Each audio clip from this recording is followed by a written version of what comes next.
Selamat pagi anak-anak semua. Salam sehat untuk kita semua.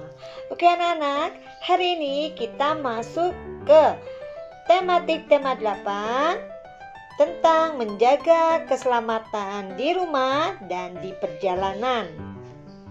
Subtema 1 sampai 6.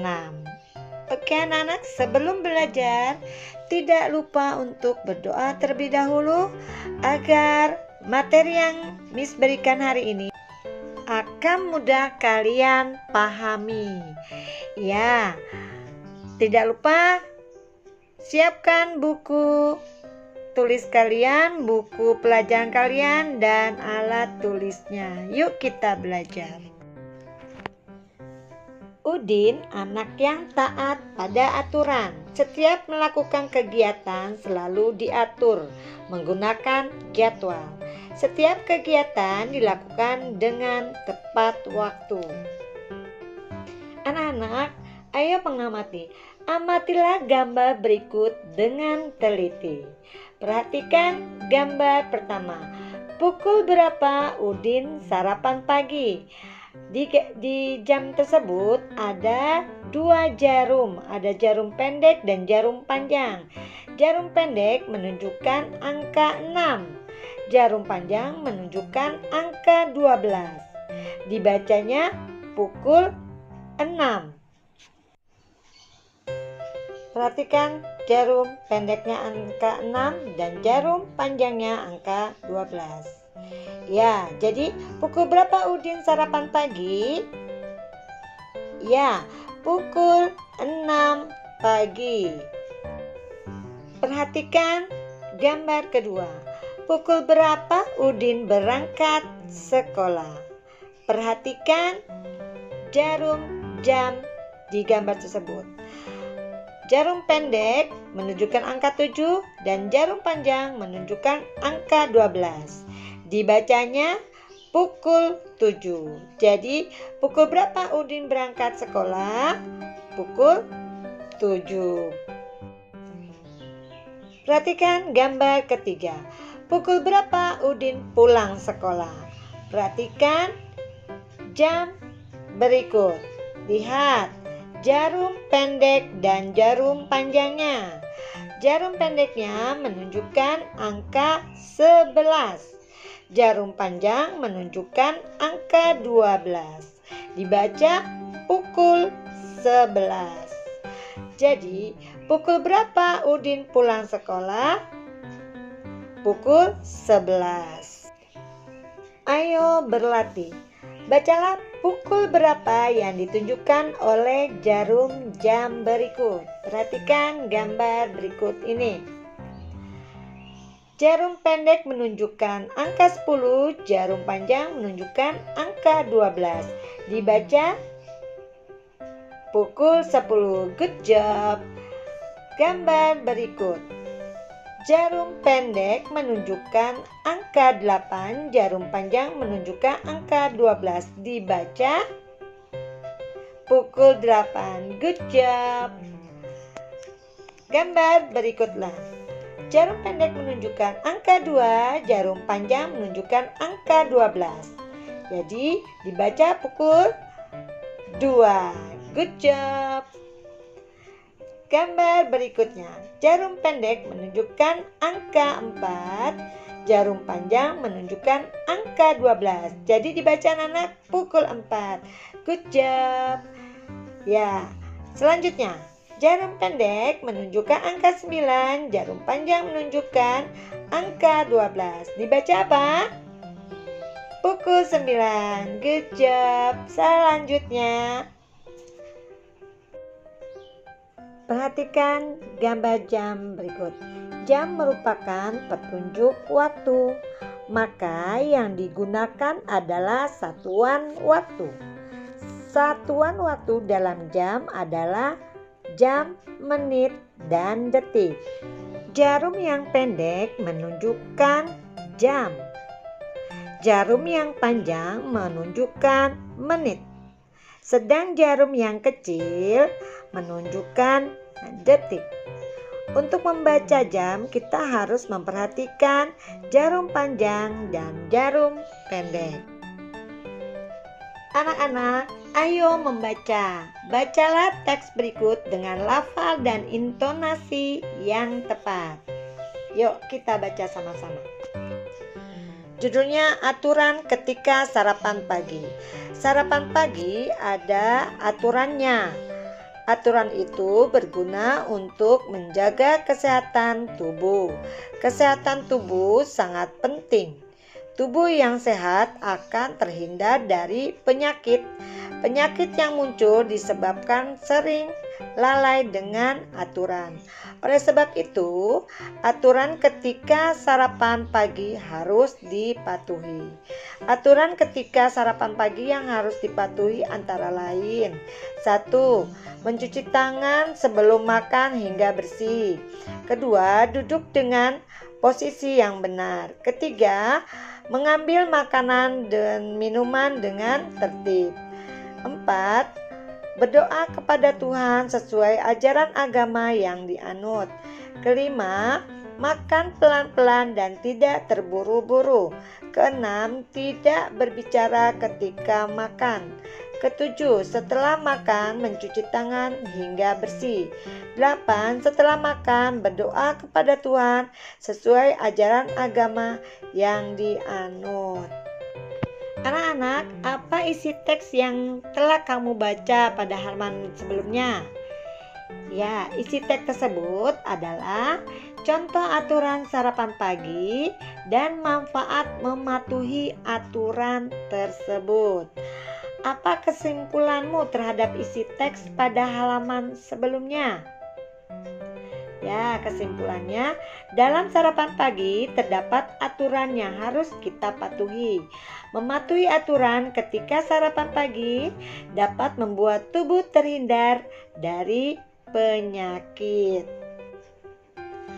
Anak-anak, coba kalian baca kembali teks aturan ketika sarapan pagi dengan teliti. Setiap kata Tuhan selalu ditulis dengan huruf besar atau huruf kapital. Huruf besar disebut juga huruf kapital. Perhatikan kalimat-kalimat di bawah ini. 1. Berdoa kepada Tuhan sesuai ajaran agama yang dianut. 2. Setelah makan berdoa kepada Tuhan sesuai ajaran yang dianut. Ya, lihat ya. Kata Tuhan dengan huruf besar. Huruf kapital juga dipakai sebagai huruf pertama kata ganti Tuhan. Kata ganti Tuhan yang sering digunakan misalnya 1. Yang Maha Esa. 2. Yang Maha Kuasa. 3. Yang Maha Besar. 4. Yang Maha Pengasih. 5. Yang Maha Penyayang.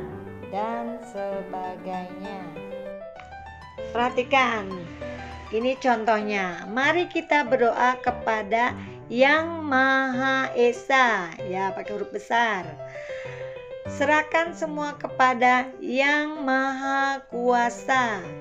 3. Semua ini ciptaan Yang Maha Besar. 4. Aku bersyukur selalu diberi kesehatan oleh Yang Maha Pengasih. 5.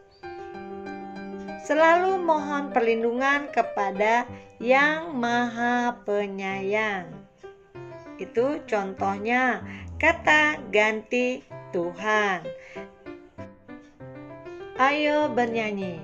Masih ingatkah kamu apa yang dilakukan sebelum makan? Kita harus berdoa sebelum makan. Tujuan berdoa sebagai wujud syukur kepada Tuhan. Bersyukur kepada Tuhan dapat diungkapkan melalui lagu. Misalnya lagu Terima Kasih Ya Tuhan ciptaan Atem Mahmud.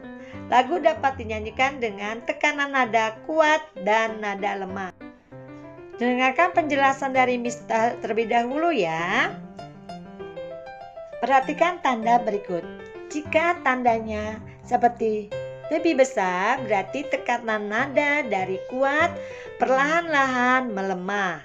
Jika tandanya lebih kecil, berarti tekanan nada lemah.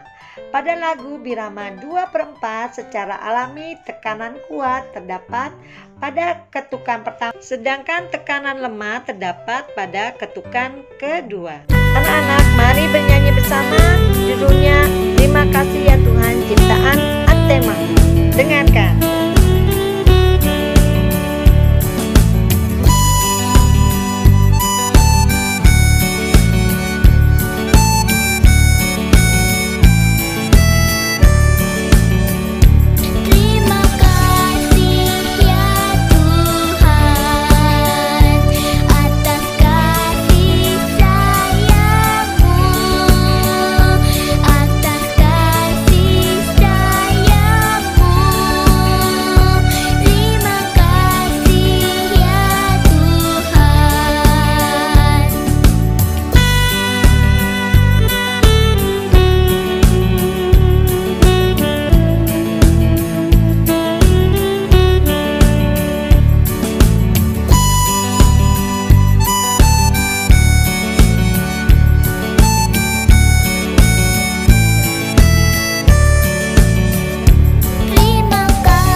Nah, anak-anak, senang bukan mendengarkan lagunya? Ya, itu tanda kita bersyukur kepada Tuhan.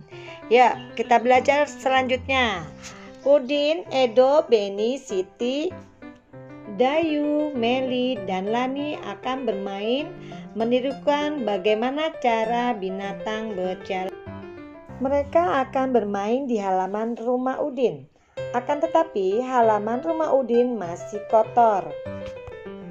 Halaman rumah Udin perlu dibersihkan. Setelah dibersihkan, halaman rumah terlihat bersih dan aman untuk bermain. Udin dan teman-teman mulai bermain menirukan gerakan binatang berjalan. Permainan ini dapat dilakukan di darat atau di air, misal di kolam atau di sungai yang bersih di sekitarmu. Menirukan gerakan binatang berjalan berguna untuk melatih otot-otot kaki agar tidak kaku. Bacalah petunjuk bermain menirukan gerakan binatang berjalan berikut dengan nyaring.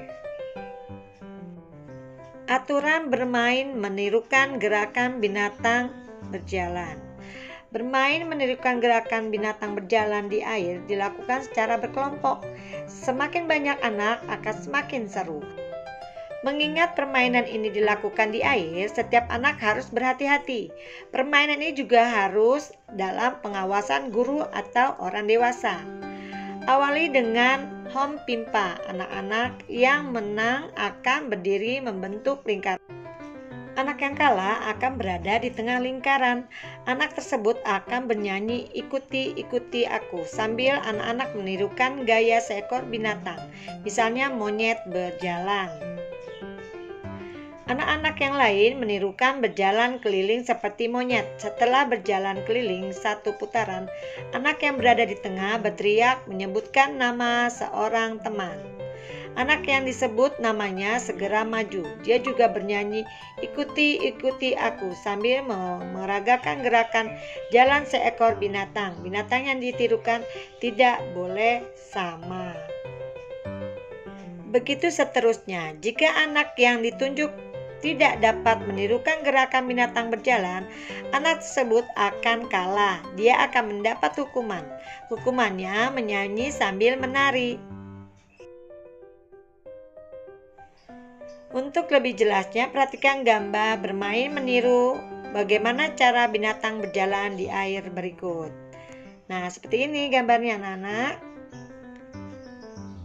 Mereka bermain bersama. Ya, mereka selalu hidup rukun walaupun berbeda agama. Mereka menunjukkan sikap persatuan dalam keberagaman. Sikap mereka pantas untuk ditiru. Tahukah kamu contoh kegiatan bermain lainnya yang membutuhkan persatuan? Ya, tuliskan contoh kegiatan permainan yang pernah kamu lakukan yang menunjukkan persatuan.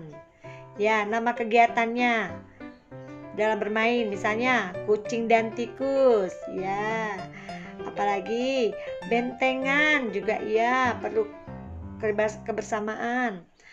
Berburu hewan juga perlu persatuan, kebersamaan. Ya, keempat, gobak sodor. Ya, waktu kelas 1 pernah kamu ya. Dan kelima, estafet bola. Ayo membaca. Masih ingatkah kamu penggunaan tanda titik dalam sebuah kalimat? Ya, tanda titik digunakan di akhir setiap kalimat. Perhatikan kalimat berikut dengan teliti. Nomor 1.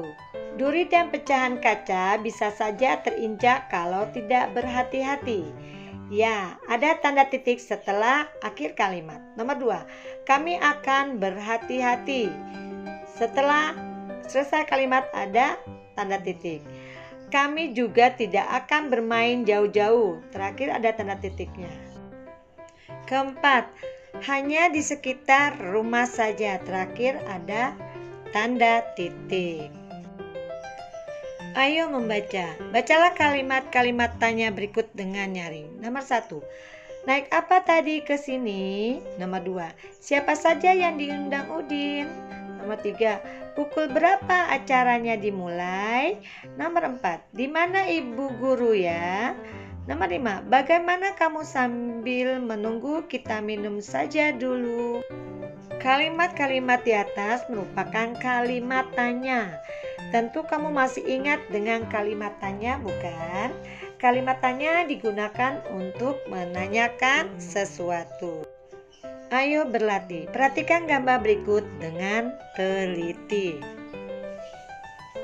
Perhatikan ada kata siapa, apa, mengapa, kapan, siapa, di mana, dan bagaimana. Sekarang kalian tuliskan kalimat tanya berdasarkan gambar yang kamu amati. Tuliskan pada kolom berikut dengan rapi. Ya, ini contohnya. Apa? Ya, apa saja bahan untuk membuat kue? Nomor 2, mengapa? Mengapa setiap ulang tahun pasti ada kue? Nomor 3, kapan? Kapan Ibu Udin membuat kue itu? Nomor 4, siapa? Siapa yang membuat kue itu? Nomor 5, di mana? Di mana kue itu diletakkan? Nomor 6, bagaimana? Bagaimana cara membuat kue itu? Nah, inilah contoh kalimat-kalimat tanya.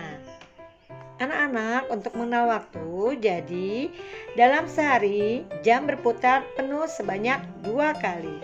Setelah pukul 12 siang, penulisan waktu tidak kembali ke pukul 1. Penulisan diteruskan ke pukul 13 hingga pukul 24. Pukul 24 sama dengan pukul 12 malam. Perhatikan jam berikut. Jam 01.00 disebut juga jam 1 malam atau dini hari. Jam 02.00 disebut juga jam 2 dini hari. Jam 03.00 disebut juga jam 3 dini hari. Jam 4.00 pukul 4 dini hari, jam 05.00 disebut 5 dini hari, 06.00 disebut 6 pagi, 07.00 disebut pukul 7 pagi, 08.00 disebut pukul 8 pagi, 09.00 disebut pukul 9 pagi, 10.00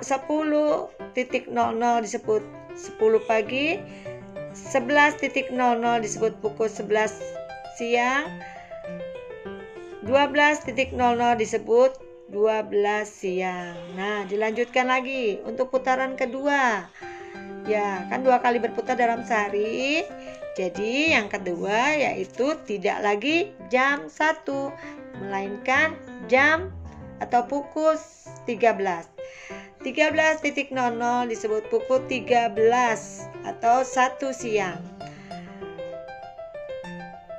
14.00 disebut pukul 14 atau pukul 2 siang. Nah, pukul 15.00 disebut pukul 15 atau pukul 3 sore. 16.00 atau pukul 16 disebut juga pukul 4 sore. Lanjutnya 17.00 disebut juga pukul 17 atau pukul 5 sore. Pukul 16.00 atau pukul 16 disebut juga pukul 6 sore. Selanjutnya yaitu 19.00 atau disebut pukul 19 yaitu pukul 7 malam. Selanjutnya 20.00 atau disebut pukul 20 atau pukul 8 malam. 21.00 atau disebut pukul 21 atau pukul 9 malam. 22.00 atau pukul 22 disebut juga pukul 10 malam. Pukul 23.00 atau disebut juga pukul 23 malam atau pukul 11 malam. 24.00 atau pukul 24 malam disebut juga pukul 12 malam. Perhatikan, waktu yang ditunjukkan oleh jam di samping adalah pukul 14. Ditulis pukul 14.00 yaitu atau disebut juga jam 2 siang. Waktu ditunjukkan oleh jam di samping adalah pukul 17. Ditulisnya 17.00 atau jam 5 sore. Selanjutnya, waktu ditunjukkan oleh jam di samping adalah pukul 20. Ditulisnya pukul 20.00 atau disebut juga jam 8 malam. Nah, anak-anak sudah paham bukan? Anak-anak, untuk tugas yaitu buku paket tema 8 halaman 58 sampai 62 bagian A dan bagian B. Oke, selamat mengerjakan. Pelajaran hari ini Miss cukupkan sekian, tidak lupa diulang kembali. Sampai jumpa.